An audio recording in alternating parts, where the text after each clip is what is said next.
Janine Pinasilip ang bagong bahay at ang bagong Samsung TV. Usap-usapan ngayon sa social media ang aktres na si Janine Gutierrez matapos niyang ipasilip ang kanyang bagong bahay, na talaga namang punong-puno ng elegance at modern style.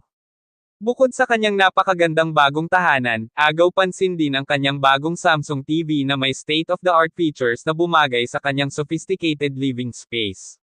Sa isang vlog at Instagram post, masayang ibinahagi ni Janine ang bawat sulok ng kanyang bagong bahay, mula sa minimalist at stylish na interior hanggang sa cozy corners na nagpapakita ng kanyang personalidad.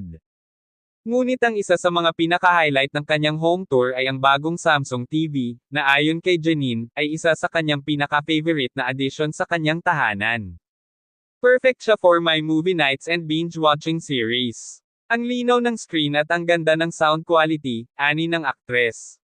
Maraming netizens ang napawaw sa kanyang bagong bahay at TV setup. Ang klase ng bahay ni Janine. Super bagay sa kanya, komento ng isang fan.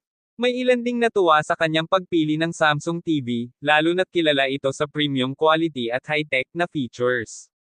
Bukod sa kanyang home reveal, marami rin ang nagtatanong kung ito ba ay isang bagong simula para sa aktres, lalo na't madalas siyang malink kay Jericho Rosales.